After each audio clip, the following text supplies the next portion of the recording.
It's been my great pleasure to associate with a new generation of JFK researchers and investigators, of whom two of the most brilliant and talented are represented here today. If you look at all of the posters around the room, Richard Hook has shown his genius for analyzing photograph. And now you're going to learn about a man obscure to most Americans, but who played a key role when the Warren Commission sought to frame an innocent man for the assassination of John F. Kennedy. Please join me in welcoming Larry Rivera, who is going to tell us about Buell Wesley Frazier.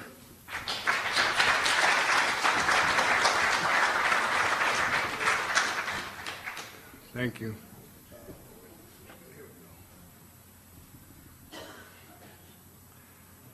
Thank you. It's time to talk about the Altgens 6 photograph, which is what brings us here today. And this is going to be pretty fast, so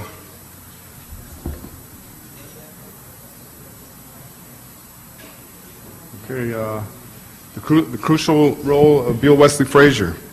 Okay, let's get started. Buell Wesley Frazier is from Huntsville, Texas, 200 miles southwest of Dallas. He arrived in Irving, a suburb of Dallas, just two months before the assassination. Frazier came to live with his sister Linnie Mae Randall to get away from his alcoholic, abusive stepfather, David Williams, as chronicled by Hugh Ainsworth himself in a Dallas Morning News article. Linnie Mae tried to find him employment at places that took people who had limited education. She is on record as having secured his employment at the Texas School Book Depository. Frazier, however, testified that he was sent to the TSPD by the Massey Employment Agency, and the same day he was interviewed by Roy Truly, he was hired.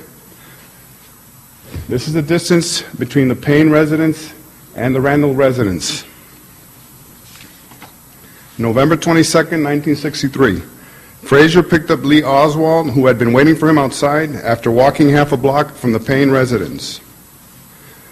He took Stemmons Freeway downtown, as shown in this reenactment done shortly after the assassination.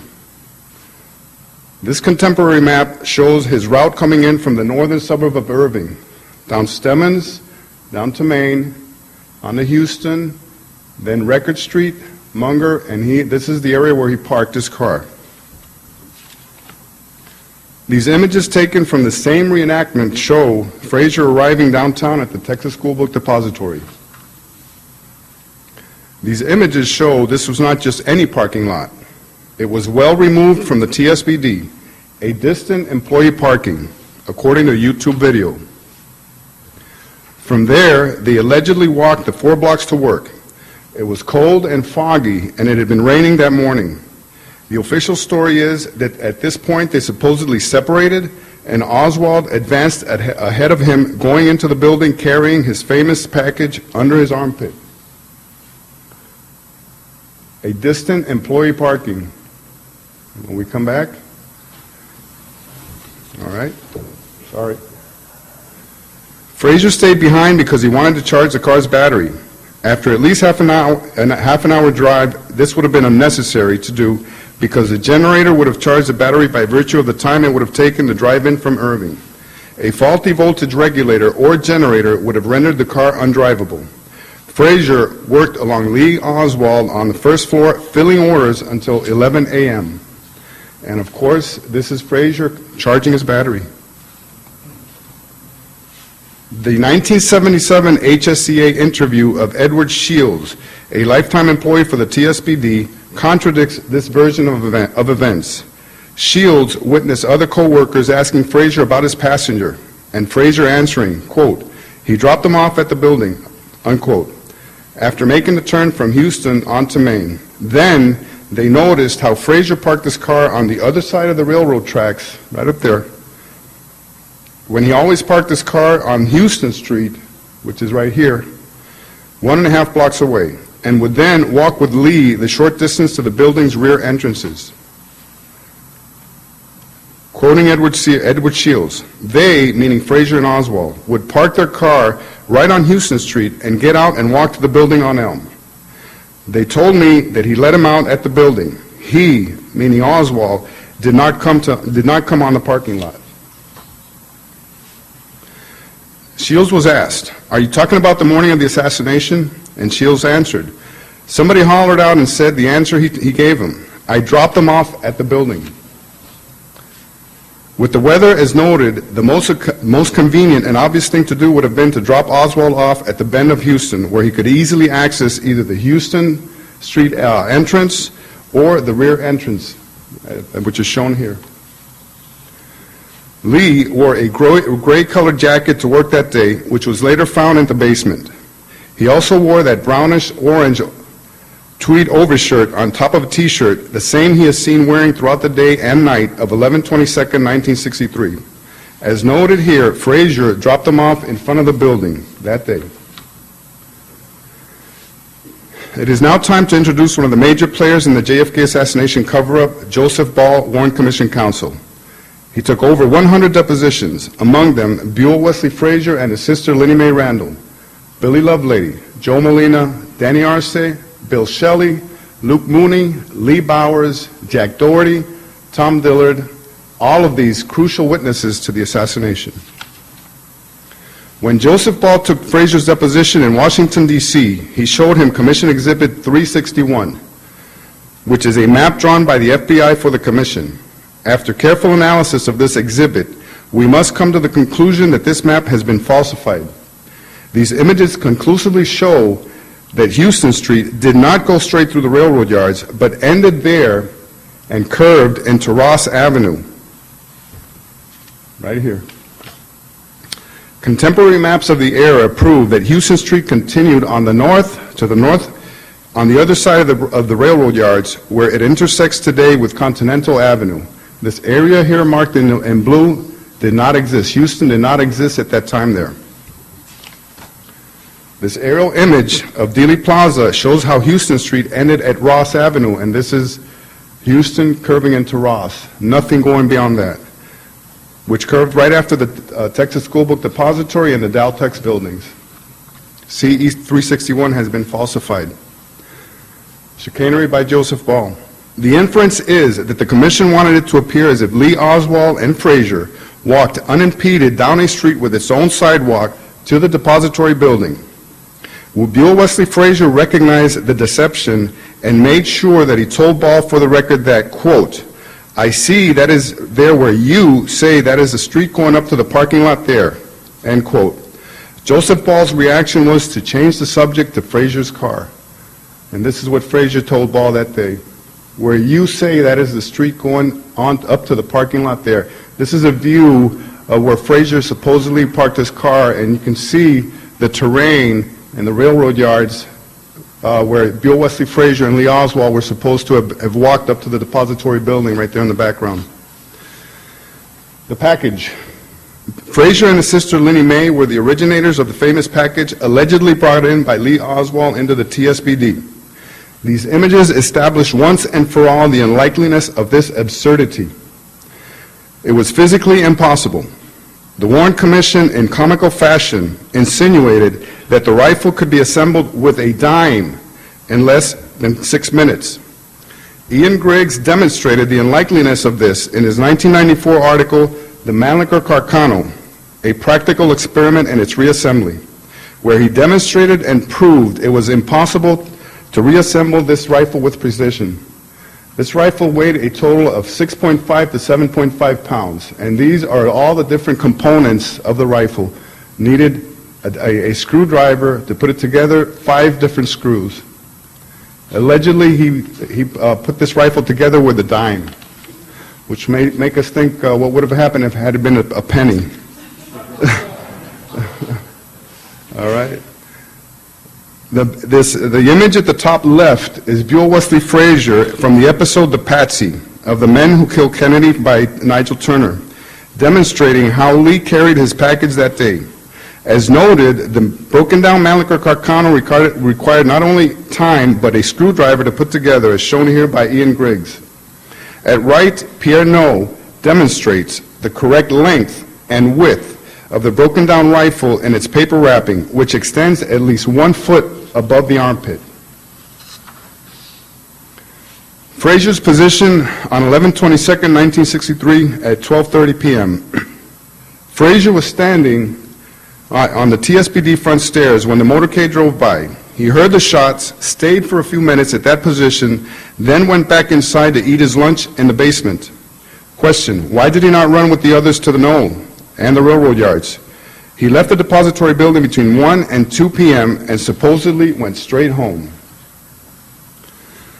This FBI report of 11/23/1963 and his Warren Commission testimony establishes Frazier's position. Quote, at approximately 12 noon, during his lunch hour, which lasts from 12 noon to 12:45 p.m., Frazier was standing on the front steps of the Texas State Depository with Mr. Bill Shelley, supervisor, facing down Houston Street to observe the presidential caravan that would be coming within close proximity of the Texas School Book Depository. He said after the president was out of sight, he heard 3 shots. In his Warren Commission testimony, Frazier said, and I quote, I was standing, like I say, 1 step down from the top. This is Buell Wesley Frazier standing in the middle of the doorway. And this is a picture of Buell Wesley Frazier the night of November 22nd, 1963 at the Dallas Police Department. This is Frazier's handwritten statement of 11/22nd, 1963. And it says, I was standing on the front steps of the building when the parade came by, and I watched the parade go by.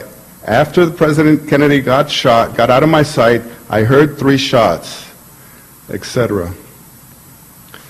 This is Weigman 658 from his famous film of the motorcade while he was trailing in one of the cars. This is Frazier standing right there in the middle of the crowd in the steps of the doorway, standing 1 step down from the top.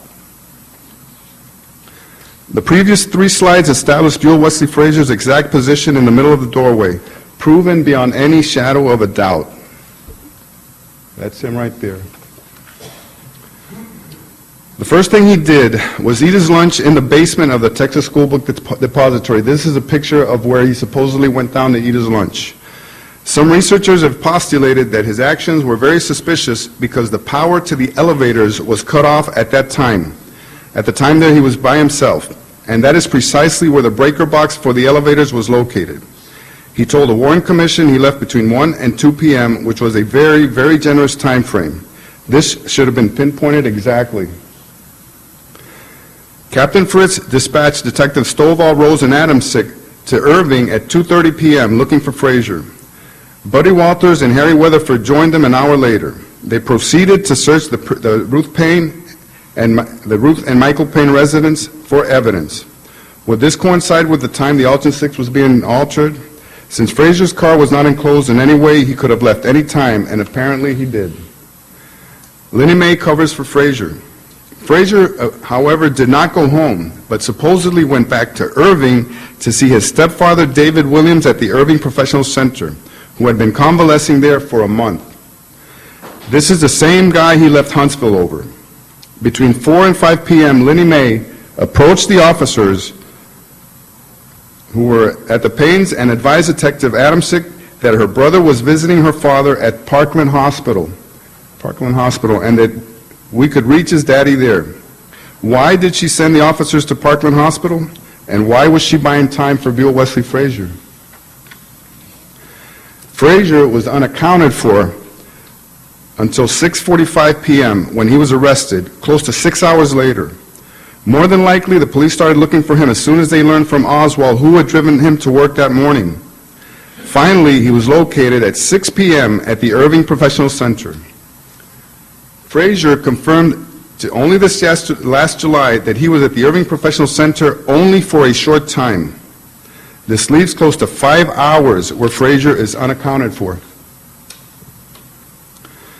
Frazier and his sister, this is Frazier the night of 11/22. Frazier and his sister were taken to City Hall for questioning. That same evening, he wrote his 4-page handwritten statement, which was made into an affidavit.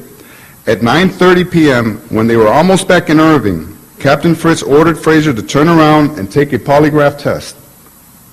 The results of this midnight polygraph test have never surfaced, and the extreme measures taken to hide its results have been the object of much speculation.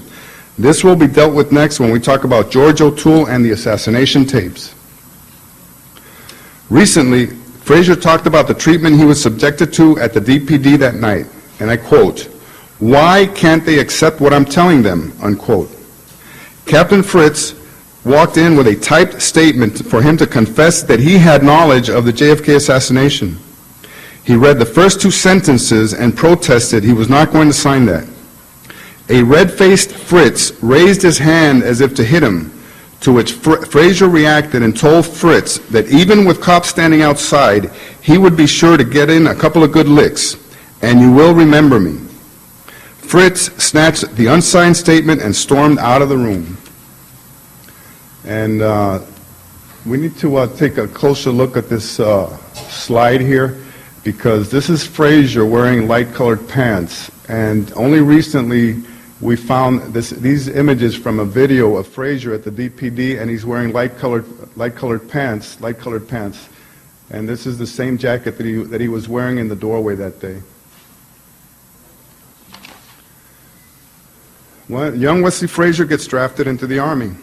What better way to keep tabs on Buell Wesley Frazier? He was drafted into the Army and inducted on August 2nd, 1965 at the age of 21. He was shipped to Europe as soon as he finished his basic training in October of 1965, 23 months after the assassination. 7 months later, he returned to the continental U.S. and was assigned to Fort Lewis, Washington. This happened to be close to Seattle, a major embarkation point for Vietnam. They made sure he was exposed to other young men who were on their way to Vietnam, some never to return alive. Frazier spent more than a year in suspense and limbo at Fort Lewis, from June of 1966 to August of 1967. After 2 years of service as a cook, in August of 1967, Frazier was released from active duty and transferred to U.S. Army Reserve. At the age of 23, Buell Wesley Frazier completely misses the Vietnam War as if it never happened. Most of his contemporaries are in the rice paddies of Vietnam, many coming back in body bags. The specter of Frazier being sent overseas is very real, as is the possibility of him not making it back alive. Chances are he is going to behave and keep his mouth shut and ignore investigators and researchers that are looking for him. And like Peter was talking about earlier about the NPRC, this is Frazier's NPRC file that we obtained through the Freedom of Information Act. Frazier's Army records show that he was released from active duty to U.S. Army Reserve right in the middle of the Vietnam War on August 1st, 1967. At 28, Frazier returned to active duty and re-enlisted towards the end of the war on March 26, 1973 at Fort Polk, Louisiana. These are Frazier's actual Army records obtained through the Freedom of Information Act. And this is the date that I'm talking about, 1967. He came in as a cook. 1967, reassigned and transferred to U.S. Army Reserve. And then in 1973, he comes back after the end of the Vietnam War. New Orleans, 1969. In between Army stints, Frazier testified at the Shaw trial on 2/13/1969, but not without providing stiff resistance via his attorney, David Hollenbeck. One of his conditions for testifying was that he would not be available to the press in New Orleans. I quote, Mr. Frazier seemed very disturbed about testifying. Very disturbed. And this is the reason why.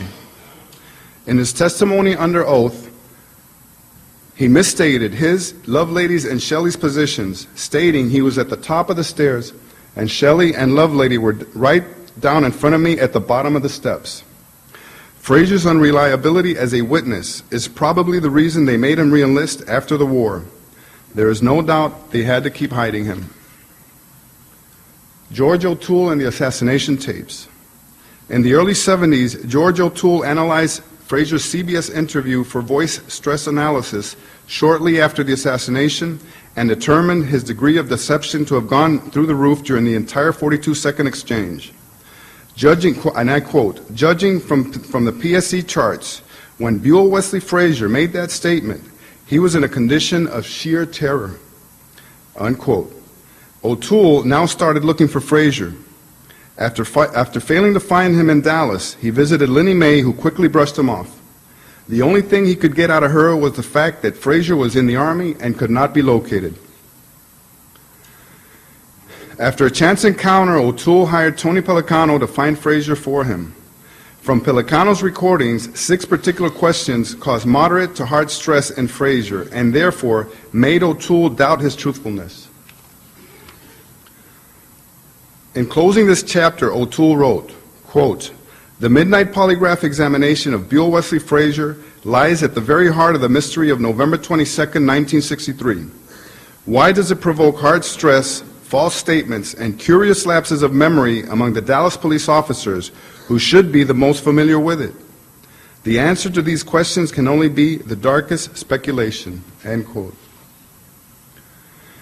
And this is the Altgens photograph, which brings us here today.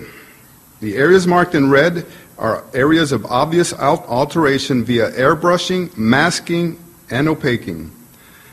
Special attention was given to the windshield and the doorway, which we see here at the bottom right. Now let's take a closer look at these. Specific areas of alteration by Dennis Camino. Someone has been erased from the crowd here, and this is the enlargement right here.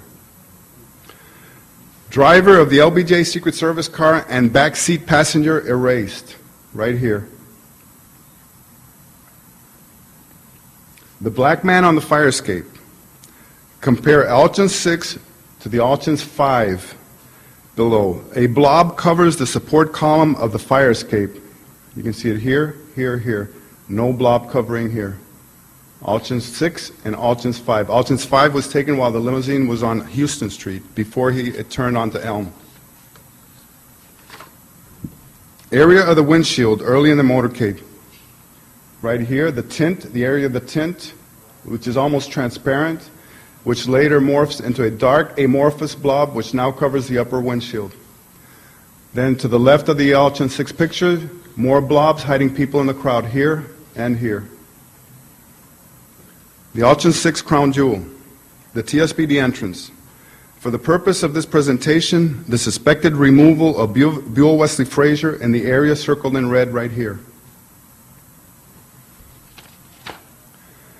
Joseph Ball took the testimonies of Buell Wesley Frazier, Billy Lovelady, Joe Molina, Bill Shelley, and Danny Arce. Frazier, Lovelady, Molina, Shelley, and Arce. All of them were either in the doorway or had been in the doorway prior to shots ringing out. Lovelady, Frazier, and Arce did not sign their depositions. Ball skillfully divided and conquered these witnesses to cook up the Warren Commission story of Lovelady as doorman. He made quick work of black people who had something important to say, like Edward Shields, which we quoted earlier, Bonnie Ray Williams, Harold Norman, and Junior Jarman. Frazier in 2 places at the same time. Frazier gave 2 different positions in the doorway, as seen here during his Warren Commission testimony. One step down from the top, okay, and more or less in this dark area right here. And we'll get to that soon. In 2013, Frazier admitted Ball was a very slick operator. Quote, "I ran into one of the sharpest attorneys I have ever seen in my life, Mr. Ball. He was good, but I could not accept what he was trying to feed me," unquote. Bob Jackson's deception, which brings us to the ridiculous deception and manipulation by Bob Jackson in 1971. This photograph speaks volumes. It shows Lovelady standing on the 3rd step, which totally contradicts what he told the Warren Commission about standing on the top level. This is the top level, which is step number 7, and this is where Bob Jackson photographed him. Apparently, Jackson did not understand the visual dynamics of the Altgens 6 photograph and the unique optical effects Altgens telephoto lens, film, and upwards angle created. A parallax effect, as Ralph Sinke has told us. Correct positions of the figures in the doorway. The image above left is from Ralph Sinke's reenactment done in November of 2012. This is the first time this was ever done using the exact same equipment and film Altgens used in 1963. It is presented here to confirm the position of doorman at the top step of the stairway in the middle next to the rail. It took Cinque a couple of weeks of trial and error to finally pinpoint doorman's exact position in the Altgens 6 photograph. Again, this is also confirmed by the Altgens 6 and the Weigman 658. This image only shows the top 3 of the 7 steps that make up the stairway itself. But where is Buell Wesley Frazier in the Altgens 6? We see him in the 658, Weigman 658, but we don't see him in the Altgens 6. In 1977, the House Select Committee on Assassinations tracked down Frazier in Irving. Again, Frazier did not want to speak for the record and continued to provide, quote, definite resistance to being interviewed by investigators Day and Moriarty. The following quotes are from these interviews, and while we quote that, we have this animation going on right here of the doorway, which correspond to Weigman's last pan of the doorway as he went forth and then he came back. All right, quote, I continued to stay on the steps where I was. I didn't move from there. I didn't talk with someone who was sitting there that was on the stairs. As I said earlier, and this is Frazier talking, with the same 2 people, and the shots came from, apparently now, they came from around in a group of people scrambling.